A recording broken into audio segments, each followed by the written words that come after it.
बताओ, क्या आप भगवान टंटाभिल के वंशज हैं या नहीं? आपको भगवान टंटाभिल पर विश्वास है या नहीं? अगर है तो मेरा एक सवाल का जवाब दो। सवाल यह है परमार जी,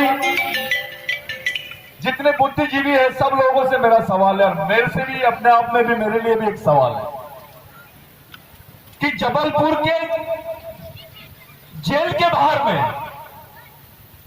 जेल में टंटा मामा को फांसी दी है, ऐसा ये लोग बोल रहे हैं या फिर से सुनो अच्छे से मैं जो बता रहा हूं।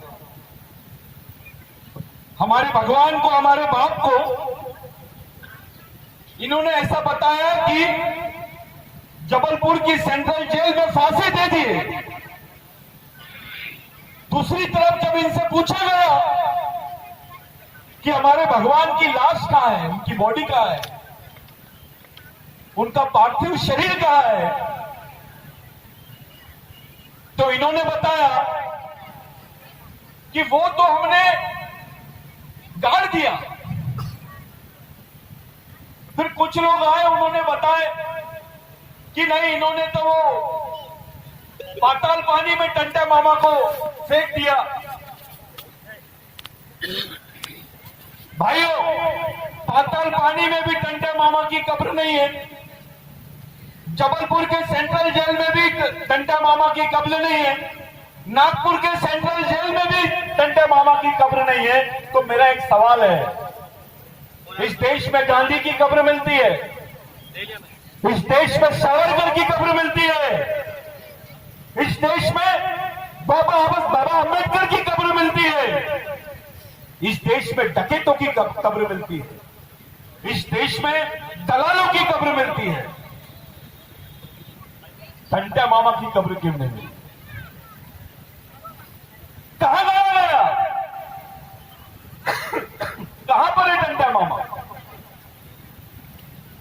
अरे इतनी बड़ी कौम थी, किसी कौम के एक नेता ने यह सवाल नहीं पूछा कि हमारे आदमी को, हमारे क्रांतिकारी को आपने फांसी तो दे दी है, कम से कम उनका शरीर हमको वापस कर दो। यह सवाल किसी ने नहीं पूछा। ये आज रहस्य का जमाना, रहस्य बन गया है ये बात। आज आप लोगों ने टंटा मामा का शहीद दिन बोल रहे हैं, आप लोग सब लोग टंटा मामा का शहीद दिन मना रहे हैं, लेकिन आपको मालूम नहीं आपके भगवान को कहां गाड़ा गया है। कोई ये नहीं बताता कि उनको कहां जलाया गया है। और समाज चुप है, खामोश है समाज। उसको चिंता पड़ी है नेताओं की, उसको चिंता पड़ी है पार्टियों की, उसको चिंता पड़ी है शंकराचार्य की, उसको चिंता पड़ी है आमदेव, रामदेव, कामदेव की। अभी कोई ताली नहीं बजाए, हम लोग केवल बात करने के लिए आए हैं। मैं नागपुर से आपकी तालियां सुनने नहीं आया हूं, आपकी गालियां सुन सकता हूं लेकिन तालियां नहीं। मेरा ये सवाल है आप लोगों से कि एक ऐसी कौम है जिसके भगवान के बारे में, उसकी लाश के बारे में उसको खुद को नहीं मालूम, और उसकी आज पुण्यतिथि मना रहे हैं हम लोग। कैसा हुआ है कि कभी आपके पिताजी मर जाते, उनको कहां गाड़ते आपको मालूम होता है? ये तो देश का बाप था, इस देश का बड़ा बाप था, इस देश का आजा था, इस देश का सबसे बड़ा क्रांतिकारी था। अंग्रेजों के साथ में लगातार 16 साल हथियारबंद लड़ाई लड़ने का जो रिकॉर्ड है, वो महामानव भगवान टंटाभिल के नाम पर है।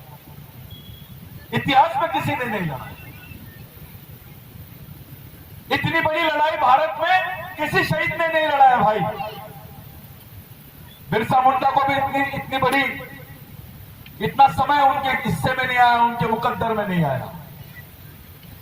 हथियार बंद लड़ाई, और ऐसे लोगों के सहारे जिनके बदन पे कपड़े नहीं है, जिनको खाने को रोटी नहीं है, जिनकी मां बहनों पे आए दिन बलात्कार होते थे, जिनकी जमीनें सड़क सड़क पे खड़े होकर जमींदार छीन लेते थे, वो कौम को खड़े करके टंटा मामा ने 30 साल तक 15 साल तक के यहां पर हथियार बंद लड़ाई लड़ा है। मामूली बात नहीं है। टंटे मामा का नाम कोई शाहरुख खान का नाम नहीं है, कोई आमिर खान का नाम नहीं है, किसी भगवान का नाम नहीं है। ये भगवान का भी भगवान है। मैं आपसे पूछता हूं, मैं ऐसा क्यों बोल रहा हूं?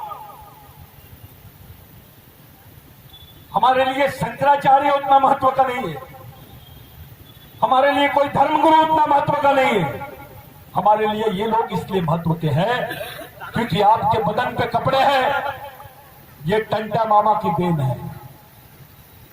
आपके पास में जमीन है, ये टंटा मामा की देन है। आपके पास में नौकरी है, ये भी टंटा मामा की देन है। इस दुनिया में अगर भगवान है तो चलो किसी भी भगवान के पास, सुपरहिट भगवान के पास चलते हैं और उसको बोलते कि चलो ये बेचारे बेरोजगार आदिवासी बच्चे हैं, ये बेरोजगार हमारी मां बहनें जिनके बदन पे कपड़े नहीं है, जिनको खाने को रोटी नहीं है, इनका इंतजाम कर दो। भगवान के भी बस की बात नहीं है। जो बात भगवान के बस की नहीं थी वो टंटे मामा ने करके बताया। आप अपने बाप से पूछो और उनके बाप से पूछो कि आपके पास जमीन कहां से आई। पहला सवाल, आपके पास जमीन कहां से आई और ये जमीन किसने दिया आपको? राम भगवान ने दिया, कृष्ण भगवान ने दिया, किसी और भगवान ने दिया? कौन से भगवान ने तुमको जमीन दिया, थोड़ा बताइए। मैं ये सवाल इसलिए पूछ रहा हूं कि आदिवासी की जिंदगी जमीन के बगैर अधूरी है, उसकी संस्कृति जमीन के बगैर अधूरी है, उसकी पहचान जंगल के बगैर अधूरा है। इसलिए उसको जल जमीन जंगल से देखने का, जल जमीन जंगल के जरिए देखने का जो तत्वज्ञान बिरसा मुंडा ने बताया है, वो तत्वज्ञान बुनियादी तौर पे टंटा मामा का तत्वज्ञान है। मेरे भाइयों, मैं आप लोगों से पूछता हूं, आपको मालूम है आपको क्या बोलते थे पहले? गुनेगार जमात बोलते थे, गुनेगार जमात। गजानन दादा ने यहां पर आके बोला कि ये टंटा मामा के डकैत कौम के लोग हैं, अब डकैती होंगे यहां पर। ये टंटा मामा के पहले भी डकैत बोलते थे, टंटा मामा कोई नहीं बोलते थे। वो तो क्रिमिनल ट्राइबल एक्ट था, उसमें बिल पास किया गवर्नमेंट ने कि जो लोग अंग्रेजों के खिलाफ में, जमींदारों के खिलाफ में, यहाँ के पंडितों के खिलाफ में बगावत कर रहे हैं, ऐसे लोगों को क्रिमिनल ट्राइबल बोला जाए, गुनेगार जमात बोला जाए।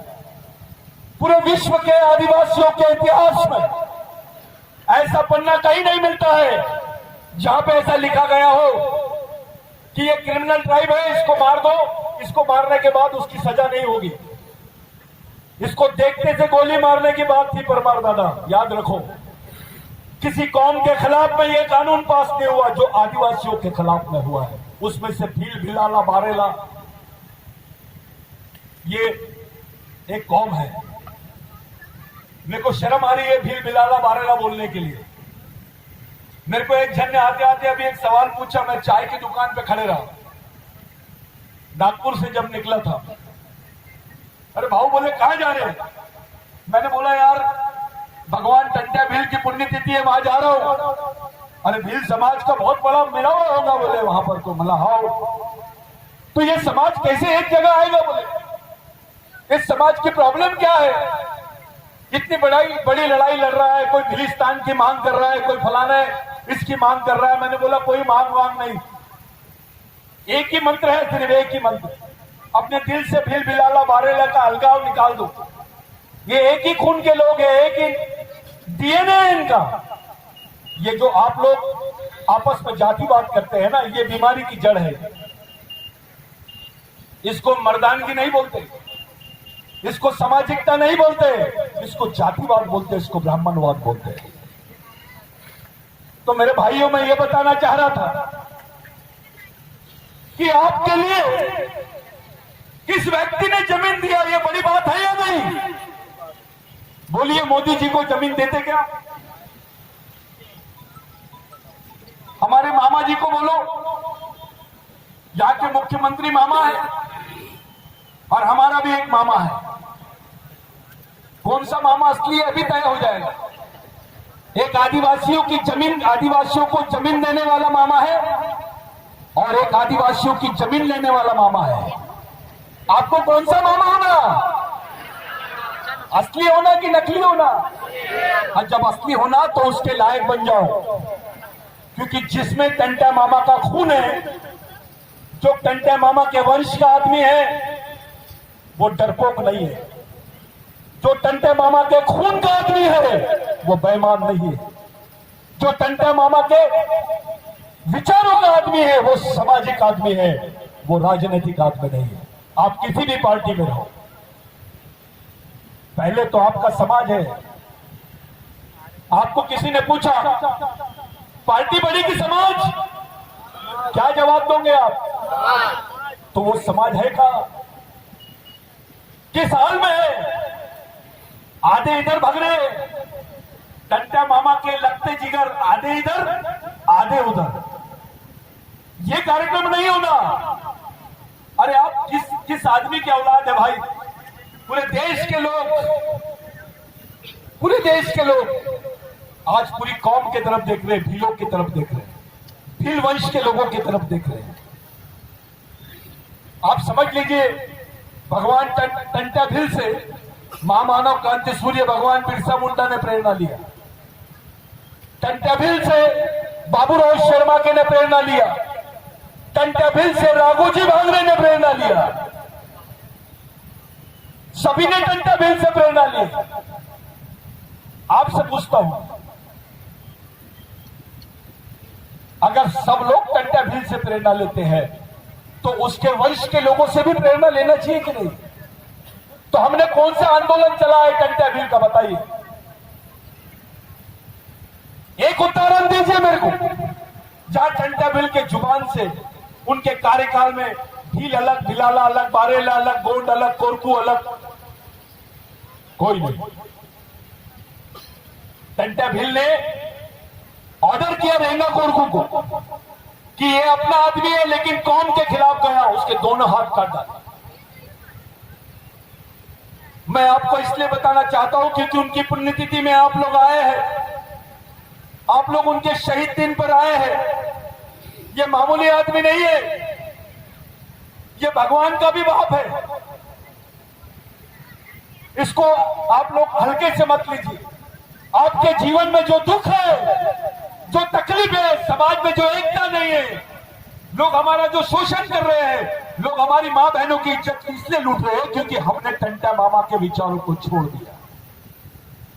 अगर हम टंटा मामा के विचारों को चलते तो किसी की औकात नहीं है हमारी मां बहनों की तरफ उंगली दिखाने की। ये वो नाम है जिस नाम के लिए आप लोग यहां पर आए। मेरे भाइयों, मेरा पहला सवाल आप अपने दिमाग में रख के जाना कि आखिर टंटा मामा को गायब कहां किया गया, कहां रखा गया टंटा मामा को, और क्या कारण था कि टंटा मामा की बॉडी को गायब किया गया? इसको खोजो, इस पर समझो, इस पर बात करो। टंटा मामा को गुंडा बोला गया, टंटा मामा को डकैत बोला गया, टंटा मामा को लुटेरा बोला गया। ये कैसा लुटेरा है यार कि अमीरों को लूट के गरीबों को बांटता है? ये लुटेरा है। जो गरीबों की जमीन उसको वापस दिलाता है वो लुटेरा है।